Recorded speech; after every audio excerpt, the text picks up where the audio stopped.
supporting the organisation of the Lead Connect and Care Festival. So thank you for joining us.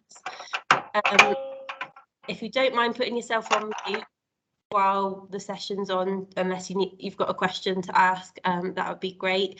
Please keep your cameras on if you can. It's really nice to see all your faces this morning. We are going to be recording the session, so in case colleagues can't make it this morning and would like to catch up after the festival, so just be aware that it is being recorded. And just one more note, we are tweeting about the festival all week, so if you do have any comments or feedback, do tweet us at Lead Connect Care and use the hashtag StayKindLLR. We'd love to hear your feedback. So I'm going to introduce Dawn Cummings. She's from the Money and Pension Service, and she's going to deliver this session on top tips for managing your money. So over to you, Dawn. Thank you.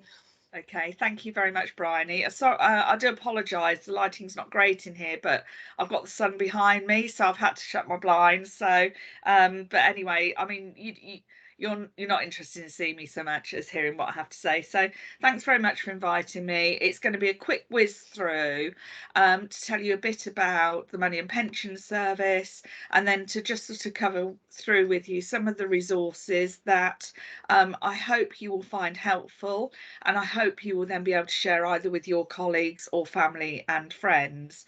So I'm going to start without any delay. So the Money and Pension Service, we are an arm's length organisation linked to DWP, and we are funded through the financial levies that the large financial institutions pay in. So really my message to you is that we are a trusted source. We are mandated by the government to do the sort of work that I'm doing with you today to help people make sure they have access to as much help and support that they need. Now, when the organisation was formed in 2019, I'm sure they didn't have on their radar a pandemic and then a financial crisis. So never has it been more timely to be able to help and support people. But just to sort of give you a bit of background to that, prior to 2019, there were three organisations. They were the Money Advice Service, the Pensions Advisory Service, and PensionWise. And there was a feeling that it was very confusing for people to know where to go to for their money advice, guidance, help, support. So they decided to bring all of the organisations together under one umbrella, call it the Money and Pension Service. But actually, you will note that PensionWise still runs. It's just part of our organisations. The Pensions Advisory Service still exists. And the Money Advice Service has been rebranded to something called Money Helper. And Money Helper is what I'm going to be talking to you about today. So that is our public facing website, and that's where we offer the most support. I'm happy to take questions throughout. So we in 2019 were mandated to produce a 10-year financial wellbeing strategy for the UK, so that includes Wales, Scotland and Northern Ireland. And what we're trying to do is to help people feel secure with their financial future. So you can see there, if you know you can pay the bills today, if you have a little bit of money and you know you can deal with the unexpected, like your washing machine breaking down, then you are on track, at least for a healthy financial future, because it does your own well-being a lot of good to know that you can manage and cope should you need to. Now, of course, at the moment, things are extremely hard, you know, with people trying to manage their bills. And so I'm going to try and take you through some of the support that we have. So I spoke to you about Money Helper page. I do know that this presentation is being recorded and the slides also will be available. I'll send them to Bryony to upload onto your intranet. But what I did was the Money Helper website is vast. There is a lot of information on there. And so what I'm aiming to do today is just highlight for you 3 or 4 of the main areas where I think it would be useful to go to have a look. So I've come here onto the landing page, which, as you can see in the pink, is Everyday Money. And you can see on that page, you know, it takes you through to further menus, something around banking, budgeting, in this case, buying and running a car, credit and purchases. So we know that people need credit. You know, all we say is that can you make sure your credit is affordable and that you're getting it from a reliable source. So there's quite a lot in there around credit, different types of insurance, and then obviously the everyday money. And then the tools you will see there, we've got something called Compare Bank Accounts, a budget planner and a credit card calculator. We do have a lot of tools on our website and they're really helpful. What I would say to you is that I'm going to take you through everything that's on the Money Helper page, but you might look and think, well, actually I go to Martin Lewis, for example, and that's absolutely fine. You know, we just want to make sure that people access the help where they need it. So then I went on to another Money Helper page, and this is called Money Troubles, and you can see we have something called Managing Your Money in Uncertain Times, and they don't get more uncertain than they are now. There is a big section on dealing with debt, and it is a real issue for some people, and it's not something people want to talk about. So there is a big section on how to deal with debt, money problems and complaints, scams, massive problems with scams at the moment. It's just the pandemic and then all the troubles we're having at the moment is proving a really good opportunity for scammers to really try and make some inroads. And what we've noticed is that what they do is they change. So you deal with one scam and then it's moved on to something else. And the most recent one I've noticed is the one from either a post office or some delivery company to say my delivery was missed and could I send £1.49 in postage, and then you send it and then they empty your bank account. So there's lots going on in that area, and this is a big piece of work for us behind the scenes in terms of how we can work with other organisations.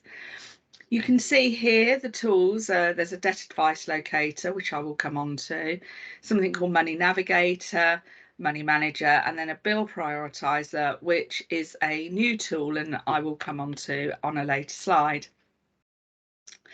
So when you look at Money Troubles, and I just wanted to sort of give you a very visual overview of you know, some of the pages, you can see there everything that I've talked around, and how you can click through the website really easily to find what you're looking for, and the search engine is really helpful as well.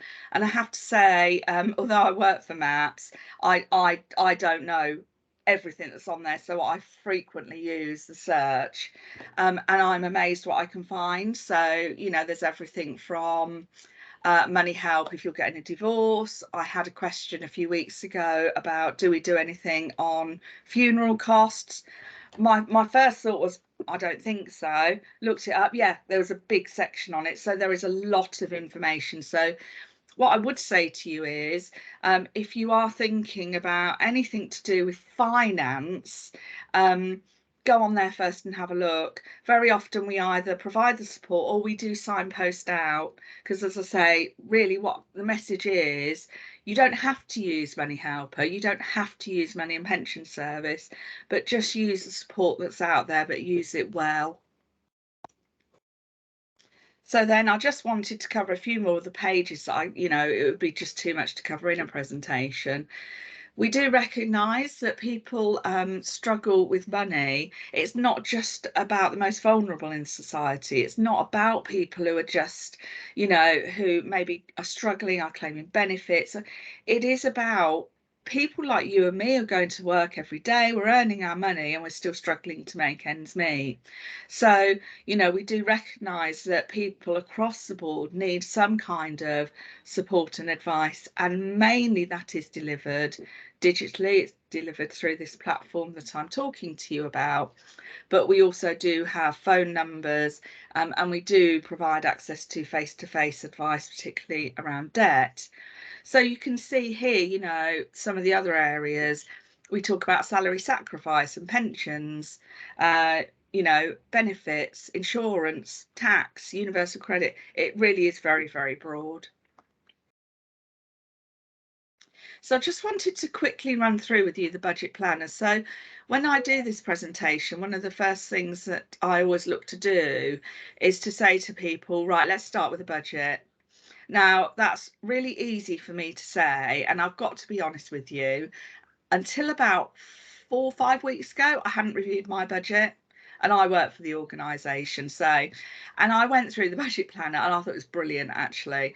And what I was really impressed with was it goes through about 8 different pages. It's not a quick thing to do. This is not something you can do in 5 minutes.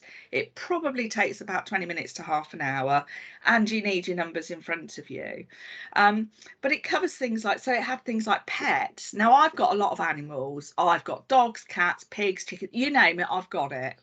And I thought, yeah, they don't cost me a lot. When I looked at it, when I think about how much it cost me to feed them, the vet's fees, you know, and this asks you those questions, and I thought, oh yeah, they do cost me quite a lot of money, actually. They're worth it, but they cost me a lot of money. So I would recommend that you do have a look at the budget planner, and just to reassure you, any of the information that you put into it is not held by us as an organisation. It's not held anywhere. If you set up an account on Money Helper, your own account, it's held within your account, but we don't access it. So it's really safe place to do it. So you put all your stuff into your budget. And then the calculator, number 2, you can see there, gives you a really pretty picture of the breakdown of where your money's going. And it's really helpful for you to sort of understand the proportions of your money that I suspect in this. Yeah, I mean, I'm with you on that one. Toys for pets. You will see that the graph that it shows you where your money's going and the proportion. I suspect, obviously, it's going to be on bills. We're going to see that shopping and bills is going to be the big, you know, colour for all of us here. But that's really helpful. And then the third part of it is it goes through where you spend your money and then gives you some tips about how you can perhaps look at saving money, or, you know, how you can maybe look at making a bit of money. It might be, for example, you've got a spare room you can rent out, or, you know, so there's quite a lot in there. I'd recommend you do it. It's a really good thing to do, but as I say, easy for me to say. I only did it a few weeks ago, having not done one for a few years. We've got something called the Money Navigator tool. So there, particularly during the pandemic, there was a big issue for people about understanding where they were with their money, really, because, you know, when the pandemic happened, you know, suddenly people were being furloughed. Who'd heard of furlough before March 2020? Nobody. So we did do quite a lot of work around trying to help people just manage their money and what was going on with it. And, you know, whilst you might have been saving money on your coffee every day or your transport, you know, you may have had your hours cut, or, you know, so there's quite a big section there, and that is quite a useful tool to have a look at as well. So during the pandemic and towards the end of last year, we were doing quite a lot of work to understand where people were maybe struggling with their finances, having no idea that the financial crisis was on the horizon. And so we did a lot of consumer insights and research, and it identified these key groups. So people who were struggling to keep on top of their bills and payments, people who were worried about losing their jobs, people with reduced income or squeezed budget, and self-employed people. None of this will be a surprise to you, but it threw up a lot of uncertainty in a lot of areas. So what we then did as an organisation was to have a look and say, right, okay, how can we support these different areas of people's lives at the right time? So bills and payments, as I say, we've developed a tool for that, and I'm going to come on to it, but we had no idea what was going to happen. So it's really, really timely and really helpful as well.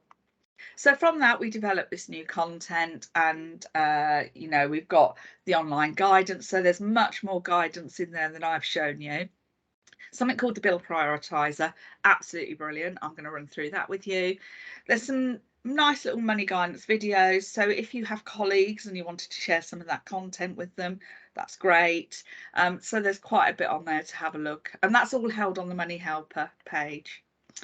So you can see here, I've gone on to the Money Helper, and you can see if you look in the top, it says Home, Money Troubles, Way Forward. And in Way Forward, we have this bill prioritiser. So what you do in step 1 is you fill out all the bills you're worried about. You don't have to be worried about them, to be honest. Just put all your bills in.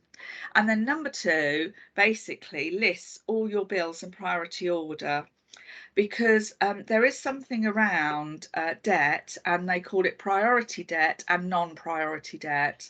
And what we're trying to do here is to help people to understand where their priority debts are, and because they are the ones that are going to really get people into trouble. Now, our message here is very much that you need to really try and keep on top of all your debts, but there are some debts that are really important, and if you don't keep on top of them, you know, they could land you in a lot of trouble, and also potentially a lot of expense. And what it does is when you go through it, it'll list the priority debts in order, and then it'll offer helps, links, tips about what you can do to deal with those debts. So if it's, for example, a utility provider, they would give you a link. They would say, you know, go to your utility provider and look up this section to see if there's anything you can do. So really, really helpful. We also do a lot of free printed guides. So on the website, there is a tab where you can look for those, and you can see, you know, we do guides for me, so for individuals, guides for the organisation. So I will talk to Bryony about getting some of these in for staff, and then guides for commercial businesses. And just to give you an idea, I mean, I picked out 3 here. So there was something around releasing equity in your home. So obviously, I suspect aimed at older people, making the most of your money, problems paying your mortgage. There are quite a lot of titles in there, actually. So if you have maybe friends or family who don't really access the internet that well, you can always get a copy of our guides and, you know, have a leaflet to give to people. Now, pensions and retirement is a big part of what we do in the organisation, and we have a really large pensions team. So, and pensions is a really difficult area. It's really confusing. I'm by no means the expert on it. I think it's a thoroughly confusing area. But what we aim to do here on this part of our website is to try and explain the different, you know, areas of pensions, and really just try to give people some understanding about the sorts of questions they should ask if they then want further guidance on their pensions. So our pensions team, to give you an example, they so there is a telephone help number for this as well. They've been able to help people find lost pensions. Very common questions are where people have worked for maybe 2 or 3, 5, 6, 7 different organisations, and should they join their pensions together or not. So there's quite a lot on there, and really what this part of the site is aiming to do is to try and provide people a pathway through to some guidance which is then appropriate to their needs. You can see here we've got some tools. So book a PensionWise appointment. I'll come on to that in a second. We have a pensions calculator. And in this case, I put up details of a workplace pension contribution calculator. You can see in the other part of the slide, we talk about tax and pensions, you know, and you know, people don't realise that it might be up to them to contact the tax office to tell them they're paying into a personal pension, because the tax office perhaps doesn't know. So you then may not be getting the tax relief that you could be getting, which was happening in my case, I have to say. So lots in there, and really worth a look to see what's going on with pensions. So you can see here we have something called PensionWise. I suspect you will have seen it advertised on the telly. PensionWise is a bit like an MOT for your pension, really. So you have to be 50 or over. You have to have a personal or workplace pension. And really what the idea of it is, about a 60-minute appointment. It's either on the telephone or face-to-face. It's usually delivered by partners, so for example the Citizens Advice Bureau or some other help organisation that delivers pension wise, and they go through where you are with your pensions and give you some thinking time really about what you need to do at 50 around, have you got enough money saved, do you need to consider putting more money into your pension. We all know that at 55 you can access some of your pension, and there is a real concern that whilst people are struggling they might think it's an easy way out. 55, I'll get some money out of my pension. Is it the right thing to do? I'm not sure. So it's just giving people some thinking really, so have a look for that. Now, I just quickly want to spend the next 2 or 3 slides talking to you about other areas where I think you might want to have a think about how you can save money or maybe make a little bit of money. And these are not directly with the Money and Pension Service. They are external, but I just wanted to highlight them to you. So first of all, Help to Save savings account. Now, I've been presenting this, I reckon, for about 3 months, and it was only a few weeks ago I did a presentation, and 3 people in the audience have used Help to Save, and they were showing me how they've used it, and it's really impressive actually. So you have to have received working tax credit. You don't have to be in receipt of it all the time. It could be you get working tax credit and you might have moved out of it, but if you were in receipt of working tax credit at the time you set it up, you can set one up.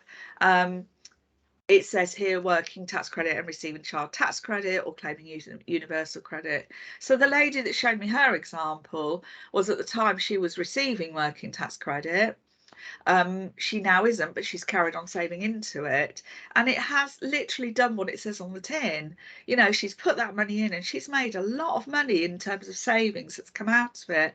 So if you are doing that, have a look, see if that's a good way to save money. We know it's difficult, we know it's hard to pay the bills, but we really do want people to save money if they can, even if it's only a little bit, just have a little bit of savings behind you. Child trust funds. So some of you may have had children who were born between September 2002 and January 2011, and you may have set up a child trust fund. You will have done. You might have forgotten about it. So this is really interesting because I've heard some figures for Wales as it happens, and there's something like £38 million of unclaimed child trust fund money sitting in accounts just in Wales alone. So if you think you might have set one up, have a look for it, because if your children, they're starting to come through 2002, 18, they could access that. So is this a good way for some children, young adults, to be able to get some money to help them out? If you personally haven't done it, you might have friends or relatives that have a look, make sure that you're aware of it and you're doing what you need to do with it. Now this slide's a little bit out of date in that obviously everybody should be getting their £150 council tax rebate if you are in council tax bands A to D, but obviously there are other things that the government is now trying to do, but everybody is entitled to this in those tax bands. I am aware that local authorities are really struggling to get the money out the door, so I know some counties are saying it could be up till September before they can do the rebate. But everybody should get it. You don't need to apply for it, but I just want to make sure everybody's aware of it and that they do that. Again, this is a slightly out of date slide. It is hard to keep pace with everything at the moment actually, but in the budget they announced the energy bill discount scheme. It's not going to run the way that it says on this slide now, but they are looking at how they can support households, and there's been a lot more that's come through, and I need to update that. But just keep an eye out. In this case, what we were trying to say to people is just be aware that this is a loan, and it had to be paid back, but I think now they've changed slightly on what they're doing with that. A lot of people will not be aware that energy suppliers, and in particular water suppliers, have what they call a vulnerable services register. So if you have an older relative or a relative who's disabled, housebound, they may well be entitled to go onto the vulnerable services register. And in particular with water companies, what that means is that they become a priority if, for example, so if there's a water cut, and depending on where you are on the priority services register, it might be that they would deliver bottled water to your house within 2 hours because they know you're a vulnerable person living on your own, for example. They also offer discounts. So if you're on the register, again, depending on where you are, it can be up to a 60% discount on your water bills. So people, you know, share this with the people that you need to see if there is a possibility of them accessing some support. And then what I've highlighted here is a lot of energy suppliers. They all do hardship funds of some description. They're not always easy to access, but it's always worth having a look to see what help there is available if you need it through your energy supplier. So last but one slide, I just wanted to quickly summarise. So obviously I've talked to you about a lot of the stuff on the website. There's loads more. Have a look. You know, it's really interesting. The printed guides I've talked to you about. Tools and calculators, they're great. Some of them take longer than others, but have a look, see how you get on. Pensions, I know a lot of you will have NHS pensions. We do have, I have a lot of colleagues who have expertise in the many different kinds of pensions there are, and it might be that I'll talk to Brian and we look at doing something specifically around pensions for people, and we're happy to do that. So yeah, you can see on there's quite a lot of information. So yeah, 27 minutes. So thank you very much, everybody. And I am happy to take questions for the last 3 minutes. And I will have a quick look now into the chat if I can find it. So I'll stop presenting. If anybody has any questions they want to ask me now, happy to take those. Are they still doing child trust fund? No, so the Child Trust Fund stopped in 2011. Well, in the way that they were doing it at that time, it was quite a short-lived thing. Okay.